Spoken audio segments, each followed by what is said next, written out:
Hello viewers, welcome to our channel. నేను మీ Charan Parimi. TTD చైర్మన్గా ఎవరు ఎన్నికయ్యారు? సో టీటీడీ చైర్మనే కాదు, అనేక శాఖలు దాదాపు ఏపీలో ఉన్న ఏవైతే కార్పొరేషన్లు, కమిషన్లు ఉన్నాయో ఈ శాఖలన్నిటికీ కూడా ఎవరెవరు చైర్మన్లుగా ఉండబోతున్నారో ఒక లిస్ట్ అయితే ఫైనలైజ్ అయింది. సో ఆ లిస్టు ప్రస్తుతానికి బయటకు వచ్చింది. ఆ లిస్టు గురించి మనం మాట్లాడదాం, ఎవరున్నారు ఏంటి అని. మనం ఊహించిన వ్యక్తులు, అలాగే ఊహించిన వ్యక్తులు కూడా దీంట్లో చోటు చేసుకున్నారు. ముఖ్యంగా టీటీడీ అనేది మొత్తం ఆంధ్రప్రదేశ్ రాష్ట్రానికి సంబంధించి ముఖ్యంగా ఈ కమిషన్ల విషయంలో ఏవైతే నామినేటెడ్ పోస్టులు ఉంటాయో ఈ నామినేటెడ్ పోస్టులకు సంబంధించి అత్యున్నత పోస్ట్ అని చెప్పొచ్చు. సో ఆ అత్యున్నతమైన పోస్టు కోసం అనేక మంది తమ లాబింగ్లు చేయడం కావచ్చు, తమ ప్రయత్నాలు తాము చేసుకుంటూ వచ్చారు. గత ప్రభుత్వాల్లోనూ అలాగే ఉంటుంది, ఈ ప్రభుత్వంలోనూ అదే విధంగా జరుగుతూ ఉంది. ఇది చాలా కామన్ అనమాట. అయితే ప్రభుత్వానికి ఎవరైతే కాస్త హెల్ప్ చేస్తూ వస్తారో, అంటే బయట నుంచి కావచ్చు, ప్రభుత్వం లోపల నుంచి కావచ్చు, ఏదో విధంగా ప్రభుత్వానికి అంటే ఆ పార్టీకి గట్టిగా సపోర్ట్ చేస్తూ వచ్చిన వ్యక్తులకి వాళ్ళ అధికారంలోకి వచ్చిన తర్వాత ఈ టీటీడీ పదవులు, అలాగే కమిషన్ల చైర్మన్ల పదవులు ఇవన్నీ కూడా అప్పచెప్తూ వస్తుంటారనమాట. ఇది ఒక పొలిటికల్ స్ట్రాటజీ. అంటే అందరినీ అసంతృప్తి పరచకుండా, అంటే అందరికీ మంత్రి పదవులు ఇవ్వలేరు కదా, అందరినీ క్యాబినెట్లో కూర్చోబెట్టలేరు కదా, కాబట్టి వాళ్ళకి ఏదో ఒకటి సాటిస్ఫై అవ్వాలి, వాళ్ళ లీడర్షిప్ ప్రాంతంలో వాళ్ళ లీడర్షిప్ని కాపాడాలి. సో దీనికోసం ఈ విధంగా చేస్తూ వస్తుంటారు. అయితే ఈ టీటీడీకి సంబంధించి ఒక వ్యక్తి పేరు బాగా వినపడుతుంది. ఒక మీడియా అధినేతకి ఇస్తారు అని వినపడుతుంది. అలాగే నాగబాబు గారి పేరు కూడా వినపడుతుంది. సో నాగబాబు గారు జనసేనలో పవన్ కళ్యాణ్ గారికి సంబంధించిన ప్రతి విషయాన్ని ఆయన పట్టించుకున్నారు. అంటే గ్రామ స్థాయిలో కూడా కార్యకర్తలతో కలిసి ఆయన మీటింగులు, సదస్సులు అరేంజ్ చేసి ఒక లీడర్షిప్ని ఆ ప్రాంతంలో డెవలప్ చేస్తూ వచ్చారు.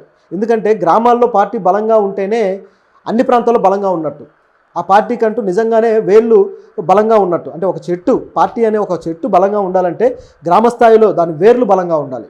అప్పుడు మాత్రమే అది మంచి ఫలాలు ఇవ్వగలుగుతుంది.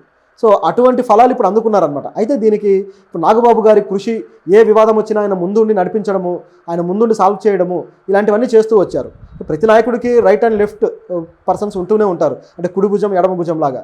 అయితే నాగబాబు గారు గతంలో అయితే నాదెండ్ల మనోహర్ గారు ఎప్పుడు పవన్ కళ్యాణ్ గారి కుడి భుజంలా ఉండేవారు. ఎప్పుడైతే నాగబాబు గారు ఎంట్రీ ఇచ్చారో ఆయన ఎడమ భుజానికి వచ్చారు, ఈయన కుడి భుజానికి వెళ్ళారు. సో అట్లా అయిపోయింది. అంటే ప్రతి విషయాన్ని కూడా నాగబాబు గారు డీల్ చేసే ఇదికి తెచ్చుకున్నారు. దాంతోపాటు పెద్ద పెద్ద సెలబ్రిటీలు కావచ్చు, అలాగే ప్రతిపక్షాల్లో ఎంత పెద్ద వ్యక్తి అయినా సరే ఏమాత్రం మొహమాట పడకుండా విమర్శించే కెపాసిటీ నాగబాబు గారికి ఉంది. అది నాదెండ్ల మనోహర్ గారికి ఆ స్థాయి, అంటే ఆ విధంగా విమర్శించరు. ఆయన కాస్త డిప్లొమాటిక్ పద్ధతిలో వెళ్తూ ఉంటుంది. సో ఈయనైతే గట్టిగా మాట్లాడతాడు. అట్లా పవన్ కళ్యాణ్కి మైలేజ్ ఇచ్చి చివరికి ఆ పార్టీ గెలిచింది కాబట్టి. అయితే ఈయన పోటీ కూడా చేయలేదు. గతంలో ఎంపీగా పోటీ చేసి ఓడిపోయారు, సరే ఈసారి అయితే పోటీ కూడా చేయలేదు. సో ఆయనకంటూ ఒక న్యాయం జరగాలి కాబట్టి పవన్ కళ్యాణ్ గారు చంద్రబాబు గారి దగ్గర తన అన్నకి పదవి కావాల్సిందే అని చెప్పి ప్రతిపాదన అయితే పెట్టారు. అయితే ఏ పదవి అనేది ప్రశ్న. అది ఇప్పటిదాకా వచ్చిన వార్తల ప్రకారం టీటీడీ చైర్మన్ పదవి ఇస్తారు అని చెప్పేసి డిస్కషన్ అయితే వచ్చింది. కానీ ఇప్పుడు అక్కడ నుంచి ఆయన పేరునైతే తొలగించడం జరిగింది. సో ఈ చైర్మన్ పదవి బీఆర్ నాయుడు గారికి ఇవ్వబోతున్నారు అనేది వార్త. ఒక మీడియా అధినేత. సో ఇప్పుడు వాళ్ళ ఛానల్లో పెద్ద రచ్చే జరుగుతుంది వేణుస్వామి దానికి సంబంధించిన గురించి అందరికీ తెలిసిందే. సో దీంట్లో ఆయన పేరు కూడా బయటకు వచ్చింది. అయితే ఇప్పుడు ఆయనకి ఇవ్వబోతున్నారు. సో ఈ ఛానల్ రచ్చ అనేది ఇంకా క్లోజ్ అవ్వబోతుంది కొద్ది రోజుల్లో, అంటే రేపు ఎల్లుండిలో క్లోజ్ అయిపోద్ది. ఎందుకంటే ప్రభుత్వానికి సంబంధించి ఆ స్థాయి ఇన్ఫ్లుయెన్స్ ఉన్న వ్యక్తులు ఇప్పుడు ఆయనకి ఇస్తారు అనేది ఒక వార్త అయితే ఉంది. దాంతోపాటు అనేక కమిషన్స్ ఉన్నాయి. వీటికి కూడా ఎవరెవరు చైర్మన్లుగా ఉన్నారనేది మనం ఒకసారి లిస్ట్ అయితే చూద్దాము, ఎందుకంటే చాలామంది ఉన్నారు. అలాగే జీవి రెడ్డి, దేవినేని ఉమా. సో వీళ్ళు వచ్చేసి డిజిటల్ కార్పొరేషన్ చైర్మన్గా జీవి రెడ్డి గారి పేరు, అలాగే దేవినేని ఉమాకైతే ఆర్టీసీ చైర్మన్గా ఇవ్వాలనే ఆలోచన ఉంది. దాంతోపాటు ప్రవీణ్ కుమార్ రెడ్డి, ఈయనకైతే ఏపీఐటీసీ చైర్మన్గా ఇవ్వాలనే ఆలోచన అయితే ఉంది. సో దాంతోపాటు పట్టాభికి అయితే పౌర సరఫరాల కార్పొరేషన్, అలాగే మాజీ మంత్రి పీతల సుజాతకైతే ఎస్సీ కమిషన్, అట్లాగే మాజీ మంత్రి కిడారి శ్రవణ్ కుమార్, సో ఈయనకైతే ఎస్టీ కమిషన్. అలాగే మొత్తం ఈ విధంగా చాలా కమిషన్లు ఉన్నాయి. వీళ్ళందరికీ కూడా ఇవ్వబోతున్నారు. మొత్తం 90 కమిషన్లు చెప్పాలంటే. ఈ 90 కమిషన్లలో వీళ్ళకి చైర్మన్లు 90 మంది, మళ్ళీ వీళ్ళకి మెయిన్ ఎవరైతే కార్యదర్శులు ఉంటారో వాళ్ళతో పాటు మళ్ళీ మెయిన్ మెంబర్స్ ఎవరైతే ఉంటారో వాళ్ళు 100లో ఉంటారు. మళ్ళీ ప్రతిదానికి కూడా ఇంత పర్సంటేజ్ అని ఉంటారు కాబట్టి అన్నీ కలిపితే 100లో పదవులు ఉన్నాయి.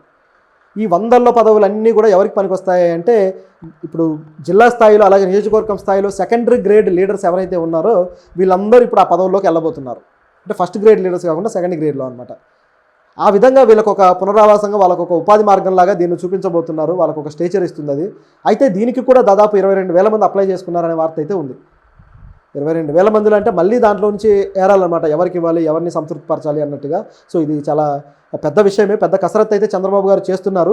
దీని విషయంలో పవన్ కళ్యాణ్ గారు అలాగే పురంధరేశ్వర్ గారు కూడా సో వీళ్ళ ఇద్దరితో కలిసి ఆయన ఒక మీటింగ్ అరేంజ్ చేసుకొని డిస్కస్ చేసి ఈ పేర్లు కొంతమంది అయితే ఫైనల్ చేసుకోవడం కూడా జరిగింది. ఎందుకంటే ఈ కూటమి ప్రభుత్వంలో జనసేనకి ఎంత పాత్ర ఉందో అలాగే బీజేపీకి కూడా అంతే పాత్ర ఉంది కాబట్టి సో బీజేపీ అధ్యక్షులను పిలిచారు. సో డిస్కషన్ అయితే జరిగింది. బీజేపీ తరపు నుంచి ఎవరెవరిని ప్రతిపాదించారనేది అయితే మనకి ఇంకా తెలియాల్సి ఉంది. సో ఈ కాకుండా ఇంకా సర్ప్రైజింగ్ పేర్లు కూడా కొన్ని రాబోతున్నాయి. సో అవన్నీ వచ్చిన తర్వాత మళ్ళీ దీని మీద మనం డిస్కస్ చేద్దాం. అయితే ఇందులో కేవలం జనసేన పార్టీ తరపు నుంచి చూస్తే మాత్రం ఒక నాగబాబు గారి పేరు తప్ప ఎవరి పేరు కనిపించడం లేదు. మిగతా వాళ్ళందరూ కూడా టీడీపీ నుంచి ఉన్న వాళ్ళే, ఈ చైర్మన్లు అందరూ కూడా.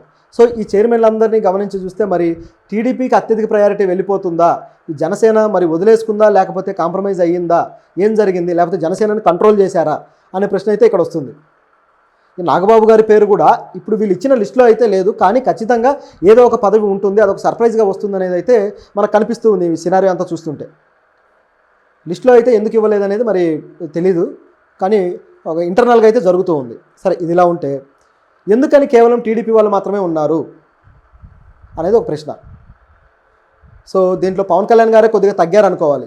ఎందుకంటే ఆయనకు 5 మంత్రి పదవులు అలాగే తన పార్టీ తరపు నుంచి కూడా కొంతమంది లీడర్స్కు మంచి స్థాయి కల్పించారు కాబట్టి కాస్త తగ్గారేమో అనిపిస్తుంది. లేక నెక్స్ట్ టర్మ్ ఏమైనా ఎమ్మెల్సీలు కొంతమంది టర్మ్ పీరియడ్ అయిపోయిన తర్వాత ఎమ్మెల్సీలు ఏవైతే నామినేటెడ్ పోస్టులు ఉంటాయో వీటి కోసం ఏమైనా దృష్టి పెట్టారేమో అనే డౌట్ కూడా ఉంది. ఒకవేళ అవి దృష్టి పెట్టినా కూడా అది కూడా బాగానే ఉంటుంది. ఎందుకంటే ఆ బ్యాలెన్స్ లేకపోతే మాత్రం మళ్ళీ కుంటుపడ్డట్టే, ఆ కూటమికి మళ్ళీ కాస్త తేడాలు వచ్చేసినట్టుగా కనిపిస్తుంది. కాబట్టి ఆ బ్యాలెన్స్ అయితే వీళ్ళు పాటిస్తారని అనిపిస్తుంది. ఇక ఈ కార్పొరేషన్ల సంగతి చూస్తే ఎస్సీ ఎస్టీ కార్పొరేషన్, ఈ 2 కార్పొరేషన్లు నాకు చాలా కాలం నుంచి ఒక సందేహం అనమాట. ఎందుకంటే ఈ కార్పొరేషన్లు అధ్యక్షులు ఉంటారు, చైర్మన్లు ఉంటారు, పేర్లు ఉంటాయి, కానీ వీళ్ళు నిజంగా గ్రామ స్థాయిలో లేకపోతే గ్రౌండ్ లెవెల్లో ఏం పని చేస్తున్నారు అనేది నేను చాలా కాలం గమనిస్తూ వస్తున్నా. చదువుకునేటప్పటి నుంచి కూడా నాకు ఎప్పుడు క్వశ్చనే, వీళ్ళ వల్ల బాగుపడ్డ ఎస్టీలు కానీ ఎస్సీలు కానీ నాకైతే కనిపించట్లేదు. అయితే ఈ కమిషన్లు అవసరం లేదా అని కాదు, కమిషన్లు చేయాల్సిన పనులు, దాని బాధ్యతలు చాలా ఉన్నాయన్నమాట. అంటే ఇన్ని ఉంటాయి, కానీ వీళ్ళు చేసే పని మాత్రం ఇంత.